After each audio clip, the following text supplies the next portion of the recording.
మీ personal interviews మరియు వ్యాపార ప్రకటనల కొరకు ఈ నెంబర్ని సంప్రదించండి. నమస్తే, వెల్కమ్ టు మనం టీవీ. నేను మీ ప్రియాంకారావు. ప్రజెంట్ చూస్తే కనుక కొండా సురేఖ గారు ఏవైతే వ్యాఖ్యలు చేశారో ఈరోజు అవి చాలా వివాదాస్పదమైనవి. అంటే ఒక గౌరవమైన స్థానంలో ఉన్న ఆవిడ, ఒక బాధ్యత గల పొజిషన్లో ఉన్న ఆవిడ ఇలాంటి వ్యాఖ్యలు చేయడం అనేది సరైనది కాదు అంటూ కూడా ఇటు సినీ ప్రముఖుల దగ్గర నుండి ప్రతి ఒక్కరూ కూడా, సామాన్యుడు కూడా స్పందించడం అనేది జరిగింది. ఆవిడ మాటలు వెనక్కి తీసుకున్నారు. కానీ ఇక్కడ కొన్ని పాయింట్స్ మిస్ అవుతున్నాం. అంటే ఎన్టీఆర్ గారు కూడా ఈరోజు చర్చనీయాంశంగా మారారు. ఆయన కామెంట్స్ అసలు వాటిని ఎట్లా చూడాలి ఏంటి అనేది మనతో పాటు ఈరోజు ప్రముఖ పొలిటికల్ అనలిస్ట్ కొత్త రవీంద్రబాబు గారు ఉన్నారు. వారితో మాట్లాడి మరిన్ని విషయాలు తెలుసుకుందాం. నమస్కారం. నమస్తే ప్రియాంక. సార్, ఒక విధంగా చూసుకుంటే ఈరోజు కొండా సురేఖ గారు సమంత గారి మీద చేసిన వ్యాఖ్యలు ఏవైతే ఉన్నాయో నిజంగా అవి చాలా దారుణం. ఈ విషయంలో చాలా మంది రియాక్ట్ అవుతున్నారు. ఆవిడ మాటలు వెనక్కి తీసుకున్నాను అని చెప్పినప్పటికీ కూడా ఎవరు కూడా చల్లారలేదు. అంటే ఇక్కడ ఈ ఇన్సిడెంట్లో చాలా మంది అంటుంది ఏంటంటే ఎన్టీఆర్ గారు సమంత అని ఒక మాట అనగానే చాలా ఫాస్ట్గా రియాక్ట్ అయ్యారు. ఆయన సోషల్ మీడియాలో రియాక్ట్ అయ్యి ఇది చాలా ఖండించాల్సిన విషయం, మీరు ఎట్లా కామెంట్ చేస్తారో అని చెప్పి ప్రశ్నించారు. ఇదే ఎన్టీఆర్ గారు, జూనియర్ ఎన్టీఆర్ గారు ఆ రోజు తన మేనత్త భువనేశ్వరి గారిని వైఎస్ఆర్సీపీ పార్టీ నాయకులు లోకేష్ పుట్టక మీద కామెంట్స్ చేశారు. అంటే అక్కడ ఆవిడ వ్యక్తిత్వాన్ని ప్రశ్నించినట్టే, బురద జల్లినట్టే. అలాంటి సందర్భంలో ఎన్టీఆర్ గారు స్పందించిన తీరు సరైనది కాదు. ఆ రోజు ఎందుకు స్పందించలేకపోయామంటూ ప్రశ్నిస్తున్నారు. ఇదొకెత్తు. నారా చంద్రబాబు నాయుడు గారు జైల్లో ఉన్నప్పుడు పవన్ కళ్యాణ్ గారి దగ్గర నుండి ప్రతి ఒక్కరు కూడా వెళ్ళి పరామర్శించి వచ్చారు. అందరికీ తెలిసింది ఆయన్ని ఏ విధంగా అరెస్ట్ చేశారు అనేది. ఇది జరిగినప్పుడు కూడా ఎన్టీఆర్ గారు బయటకు వచ్చి ఒక మాట మాట్లాడింది లేదు. అంటే ఇక్కడ చాలా మంది ప్రశ్నిస్తున్నారు. అంటే మరొకరికి జరిగినప్పుడు నువ్వు ఇంత సానుభూతి చూపిస్తూ ఇంత కోపాన్ని ప్రదర్శించిన మీరు ఎందుకు మీ సొంత మనుషుల మీద ఇలాంటి ఆరోపణలు, కామెంట్స్ వచ్చినప్పుడు ఎందుకు మాట్లాడలేదు? అంటే మిమ్మల్ని పెంచిన కొడాల నాని గారి సన్నిహితుడు, టికెట్ ఇప్పించిన వ్యక్తే వల్లభనేని వంశీని మాట్లాడినారని మీరు రాలేదా అన్న పాయింట్ ఆఫ్ వ్యూలో ఈరోజు ఎన్టీఆర్ గారిని టార్గెట్ చేయడం అనేది జరిగింది. మీరు చెప్పండి, మీరు ఏమంటారు? ఇప్పుడు ఎన్టీఆర్ గారు ప్రవర్తించిన తీరు రెండు ఇన్సిడెంట్స్లో చూస్తే మీకేం అర్థమైంది? ప్రియాంక, ఇప్పుడు తెలంగాణ రాష్ట్రంలో మంత్రివర్యులు కొండా సురేఖ గారు విషయం ఏదైతే ఉందో ఇప్పుడు బర్నింగ్ టాపిక్ అయిపోయి పెద్ద వివాదాస్పదం అయిపోయిన సంఘటన. దీన్ని క్లియర్ కట్గా మనం విశ్లేషణ చేసుకుంటే మంత్రివర్యులు కొండా సురేఖ గారు ఒక మంత్రి హోదాలో, మెదక్ జిల్లాకి సంబంధించిన ఇన్ఛార్జి మంత్రి హోదాలో దుబ్బాకకి వెళ్ళటం జరిగింది. దుబ్బాకకి సంబంధించినటువంటి ఎంపీ గారు, మెదక్ ఎంపీ గారు రఘునందన్ రావు గారు బీజేపీ పార్టీకి చెందిన అభ్యర్థి.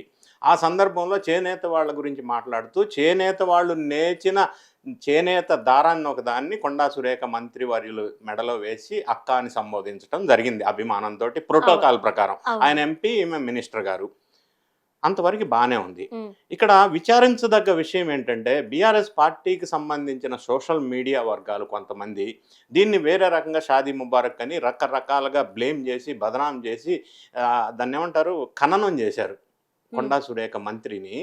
అటువంటి కామెంట్స్ పెట్టి సోషల్ మీడియా అదుపు లేకుండా, సిగ్గు శరం లేకుండా ఎవడు కంట్రోల్ చేస్తున్నాడు బీఆర్ఎస్ పార్టీలో మనకు తెలియదు. కానీ అటువంటి కామెంట్స్ ఒక మినిస్టర్ మీద ఒక ఎంపీ దండేస్తే అట్లా కామెంట్ చేయడం తప్పు. ఆమె మనసు గాయపడిన మాట వాస్తవం. ఆమెదే కాదు, ఈ రాష్ట్ర ప్రజల మనసు అంతా కూడా గాయపడే అంశం, అది తప్పు. ఈ సంఘటన జరిగింది. కొండా సురేఖ గారు బాధపడ్డారు, అందరూ బాధపడ్డారు. బీఆర్ఎస్కి సంబంధించిన సోషల్ మీడియా ఎవరైతే ఉందారో, ఎవడైతే కామెంట్ చేశారో వాళ్ళు తప్పు పనిచేశారు. ఈ సందర్భం జరిగిన నేపథ్యంలో అందరూ విమర్శించారు. అందులో భాగంగా హరీష్ రావు గారు కూడా ఖండించారు ఈ విషయం తప్పు అని. అయినప్పటికీ కేటీఆర్ గారు ఖండించకపోవటం వల్ల కేటీఆర్ గారు ఏమన్నా అంటే ఎవడో ఏదో కామెంట్ చేస్తే మాకేం సంబంధం అన్నారు. ఆయన ఖండించలేదు. దాంతో కొండా సురేఖ గారికి ఎక్కడో ఇబ్బంది కలిగింది, బాధ కలిగింది.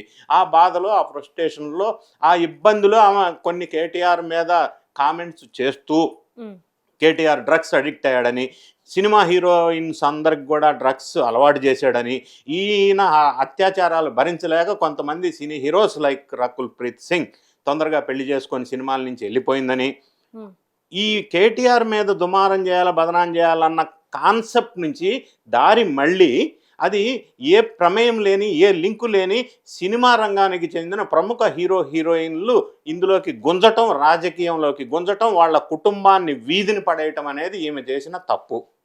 దాన్ని ఖండించవలసిందే. ఇప్పుడు సమంతని కేటీఆర్ రమ్మన్నారు, కన్వెన్షన్ సెంటర్ పడగొట్టకుండా ఉండాలంటే నాగార్జునను ఇతని కొడుకు వెళ్ళమన్నారు, సమంత వెళ్ళనంది కాబట్టే వాళ్ళిద్దరు విడాకులు తీసుకున్నారు అని చెప్పి స్టేట్మెంట్ ఇచ్చింది. అది ఎంత డ్యామేజింగ్ స్టేట్మెంట్. నాగార్జున కుటుంబం, అక్కినేని నాగేశ్వరరావు గారి కుటుంబం అంటే ఆంధ్ర రాష్ట్రంలో గౌరవం ఉన్న కుటుంబం, రాజకీయాలతో సంబంధం లేని వాళ్ళ జీవన విధానం ఏదో సినీ రంగంలో ప్రముఖంగా సెటిల్ అయిన అటువంటి సెలబ్రిటీలని, అటువంటి కుటుంబ వ్యవహారాలని ఆయన రమ్మన్నాడు, ఈమె వెళ్ళలేదు అందుకే విడాకులు తీసుకున్నారని చెప్తుందా? ఆ విషయం వాళ్ళు వచ్చి ఈమెతో చెప్పారా? ఆమె ఏమైనా పోలీస్ కంప్లైంట్ ఇచ్చిందా? వాళ్ళిద్దరికి సెటిల్ సరిగా అండర్స్టాండింగ్ లేదు, విడిపోయారు. ఆమె జనంలో అటువంటి అసలు ఎంత దారుణమైన ఆడ మనిషి అయి ఉండి, లేడీ మినిస్టర్ అయి ఉండి, అటువంటి సినిమా రంగంలో వాళ్ళని రాజకీయాల్లోకి ఈడ్చి అటువంటి కామెంట్ చేయడం తప్పు కదా.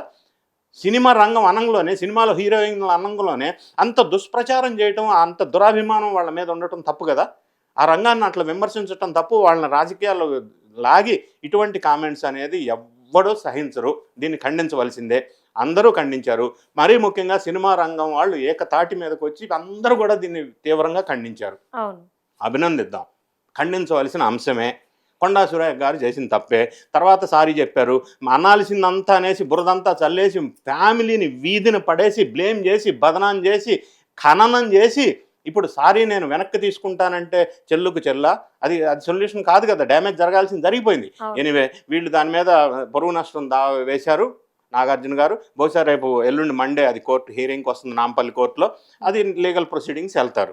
ఏమైనప్పటికీ జరగాల్సిన డ్యామేజ్ అయితే ఈ కుటుంబాన్ని చేసింది. అది తప్పు. కొండా సురేఖ గారు అట్లా చేసేది లేకుండా మంత్రివర్గంలో ఉన్నప్పుడు హుందాగా వ్యవహరించాలా. ప్రజలు మంత్రి గారిని చూసి నేర్చుకోవాలా. లీడర్ అంటే అందరికీ ఆదర్శంగా ఉండాలా. దురదృష్టవశాత్తు ఈ గడిచిన ఆంధ్రప్రదేశ్ రాష్ట్రంలో గడిచిన వైఎస్ఆర్ కాంగ్రెస్ పార్టీ అధికారంలో ఉన్న 5 సంవత్సరాల కాలంలో ఆంధ్రప్రదేశ్ అసెంబ్లీ బూతు పంచాంగం అయిపోయింది. బూతు మినిస్టర్స్ అయిపోయారు. ఆ మాటలు వినలేని పరిస్థితి. ఆ సందర్భంలో అందరూ ఏమనుకున్నారంటే తెలంగాణలో లీడర్షిప్ బాగుంది, ఈ బూతు పంచాంగాలు లేవు, అసెంబ్లీ ఆదర్శప్రాయంగా నడుస్తుంది అని ఒక మంచి పేరు తెచ్చుకున్న సందర్భం మనం చూసాం. అక్కడ అందరూ బూతు మంత్రులు ఉన్నారు ఆ టైంలో వైఎస్ఆర్ కాంగ్రెస్ పార్టీ హయాంలో ఆంధ్రప్రదేశ్లో. కానీ దీన్ని అభినందించారు. కానీ ఈరోజు తెలంగాణకి పాకింది ఆ కల్చరు అని బాధేస్తుంది. ఇటువంటి మాటలు ఇటువంటి చేష్టలు చేయకూడదు. మినిస్టర్స్ హోందాగా వ్యవహరించాలి. సరే సినీ రంగం అంతా కూడా ఖండించారు. అందరూ మంచిదే, దాన్ని అభినందిస్తున్నాం. మీరు ప్రస్తావించినట్టుగా ప్రముఖ నటుడు యంగ్ హీరో ఎన్టీఆర్ కూడా ఖండించారు. ఎన్టీఆర్ను అభినందిద్దాం. ఇప్పుడు ఇక్కడ ఎన్టీఆర్ను ఒక పక్కన అభినందిస్తూనే ఆయన చేసిన మంచి పనికి ఆయన గతంలో ఆంధ్రప్రదేశ్ రాష్ట్రంలో ఎంతో సీనియర్ పొలిటీషియన్ నారా చంద్రబాబు నాయుడు గారి వైఫ్ని, ఆమె రాజకీయాల్లో సంబంధం లేని వ్యక్తి, ఎన్టీఆర్కి స్వయాన అత్త, అటువంటి ఆమెని అనకూడని మాటలు వినకూడని మాటలు ఆంధ్రప్రదేశ్ అసెంబ్లీలో బూతుల మంత్రులు మాట్లాడినప్పుడు ఇదే ఎన్టీఆర్ అప్పుడు కూడా స్పందించి ఉంటే బాగుంటుండే. మరి అప్పుడు ఏమైంది స్పందన? అదేమన్నా చిన్న విషయమా? అది కూడా చిన్న కామెంట్ కాదు కదా. అటువంటి బూతుల కామెంట్ అసెంబ్లీలో చేశారు. అది క్షమించరాని తప్పు.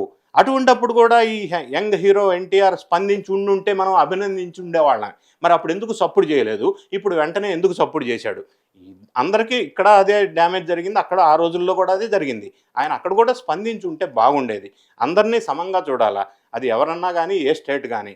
ఆయన అట్లా చేసి ఉండుంటే బాగుండేది. Thank you so much. Thank you.